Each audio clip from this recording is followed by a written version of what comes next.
Hello, my friends, and welcome back. Thank you very much for being with me again today.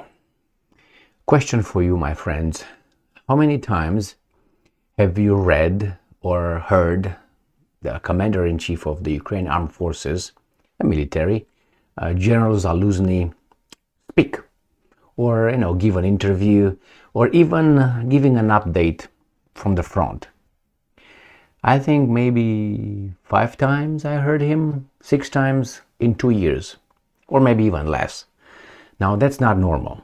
I heard other lower rank officers, telling us what the situation is on the front. I heard General Syrskyi, other generals, being pushed forward to let us know what's going on. Zelensky sometimes tells us, or other leader advisors, Podolyak, which is not even, he's just an advisor, Ivan Yermak, and others. Now, why did I make this, why did I ask this question? To make a point, obviously, is Zaluzny is not the accepted, how should I put it, person who should be allowed to inform us about the front. He should not be known of.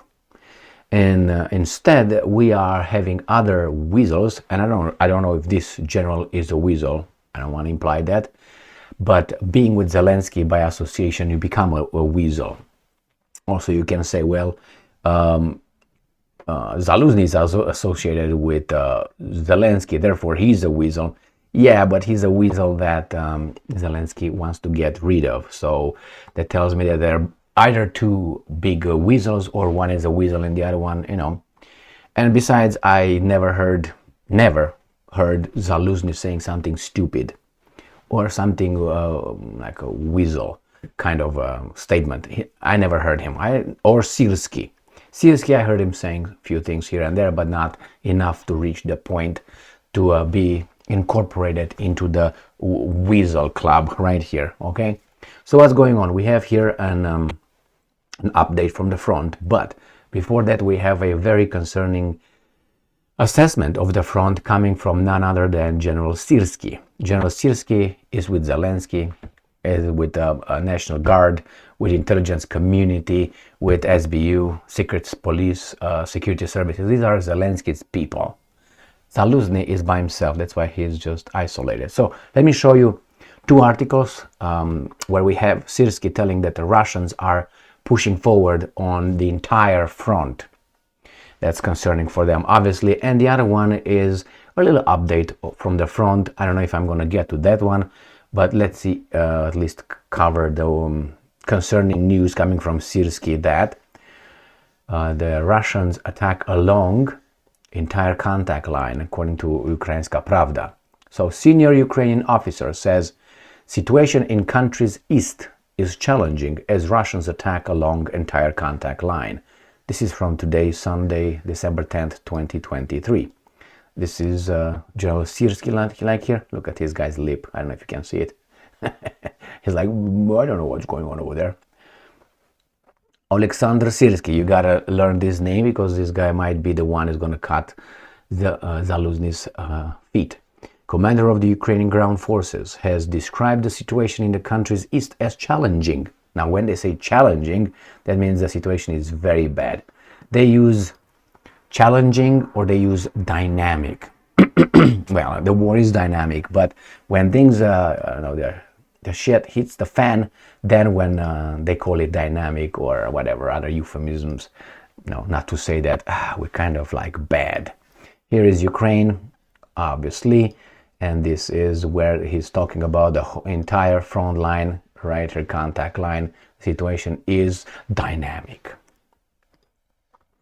So, quote from Syrskyi, the operational situation in the east is challenging. The enemy never stopped its offensive along the entire contact line. I thoroughly analyzed the situation and considered options for further actions together with commanders holding the defense on the Eastern Front. That is, I'm assuming regrouping. That's what they're going to have. Retreat and regroup. Syrskyi said the decisions have been made to ensure defense, stability, and preserve the soldiers' lives. Really? I don't think so, because if that would be the case, there will be nobody in Avdiivka being right now encircled. Okay, so those guys would have been out. I think the critical point where you could get out is gone, has been gone for about a month and a half. The same as in Mariupol. Remember Mariupol with Wagner and the Chechens. When they surrounded the city, they couldn't leave anymore. 2,400 prisoners were taken, Azov battalion and all that. And they said, well, we came out because we accomplished the mission. To do what? The media? That was the mission. So that's one article. And we're going to go to the next article, which is from Ukrinform, again, a Ukrainian media outlet. And this guy says the same picture. Syrskyi says Russians conducting offensive operations across entire line. And then it's the same thing here. And we're going to go to another article from Ukrinform. War update. 60 combat engagements on front lines in past day. And this says here, the General Staff of the Armed Forces of Ukraine said this. In total, the enemy launched 1 missile strike, 8 airstrikes and 34 MLRS attacks on the positions of Ukrainian troops and settlements. Unfortunately, Russian terrorist attacks killed and wounded civilians. Private residents, we know that one. On December 9th, it was yesterday, Russian invaders once again attacked Ukraine using a Kh-59 guided missile, singular, and a Shahed 136/131 attack UAV. 1. Ukrainian air defenses destroyed the missile, singular, whereas the enemy drone did not reach its target. Today, the Russian occupiers attacked Ukraine using 2 S-300 anti-aircraft guided missiles against the village of Veliki Burluk, Kharkiv region. And it says airstrikes targeted the villages of blah blah blah in Donetsk region, more than 120 settlements in Chernihiv, Sumy, Kharkiv, Luhansk, Donetsk, Zaporozhye, Dnipropetrovsk, Kherson and Mykolaiv regions came under enemy artillery fire. So these are, they're talking about the whole northeast, east and southeast and south. So they're talking about Chernihiv, Sumy, Kharkiv, Luhansk, Donetsk, Dnipropetrovsk, Zaporozhye right here. And then you go to Kharkiv and Mykolaiv right here. So basically they talk about the whole Fertile Crescent, as I call it. The situations in the area of responsibility of the North operational and strategic grouping of troops in Volyn and Polisia sectors remains largely unchanged. That is, they're talking about this area right here against the Belarus. With nothing happens over there, but they keep some troops over there busy. And then it says in Sivershchinya and Slabozhanchinya sectors, the enemy maintains its military presence in the border areas, conducting active diversionary activities to prevent the deployment of Ukrainian troops to dangerous sectors and increasing the density of minefields. So in the Liman Kupiansk, Ukrainian defenders repelled 7 enemy attacks in Liman sector. So they start talking about the front line, which they start with Kupiansk right here in Kharkiv region, and then they go here lower to Liman, and then they're going to go to Bakhmut. So Kupiansk, then they go to Liman, then they go to Bakhmut, then they go to Avdiivka, then they go to Marinka, then they go to Shakhtarsk, then they go to Zaporozhye, and then they go to Kherson, and that is. So, you know, they're going to start from, as I said, let's say from east or north of the east here, going southeast and south. In the Liman direction, which is below Kupiansk, Ukrainian defenders repelled an enemy attack. In the Luhansk region and Bakhmut, lower than Liman, Ukrainian soldiers repelled 14 enemy attacks. Then in the area's responsibility of Tavira operational and strategic grouping of troops in Avdiivka, the ones that these guys are surrounded almost, I would say that's all done. Ukrainian defenders continue to hold back enemy attempts to encircle Avdiivka, like Mariupol. Ukrainian soldiers hold their ground, inflicting significant losses on the enemy. Ukrainian defense forces successfully repelled 19 enemy attacks. What I think it's happening over there Let me show you the map so you can understand what the hell is going on right there. This is Avdiivka, and this is how things are. So they are defending exactly what? The Russians are bombarding them, shelling them on their positions. Why? Because the Ukrainians cannot maneuver. They are in one spot. So these guys are doing, actually, the Russians, target practicing. So what are the Ukrainians inflicting? The Russians are just boom, boom, boom, one after another, and they are just over there sitting ducks. If there's any Ukrainian left, because the Ukrainians can't move far. It's just some neighborhoods. I know that Avdiivka had, in 2001, last time I checked 2001, they had about 33,000 people population. So imagine that city full of neighborhoods and close, just close your eyes and you flatten everything else over there. And they are in the range, they are within range. What are they defending? I have no idea.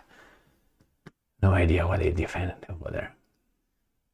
In Marinka sector, which is below Avdiivka, Ukrainian forces continue to hold back the enemy. Under Shakhtarske, Ukrainian defenders repelled 2 enemy attacks. In Zaporozhye sector, where the counteroffensive occurred, Ukrainian forces repelled 3 enemy attacks.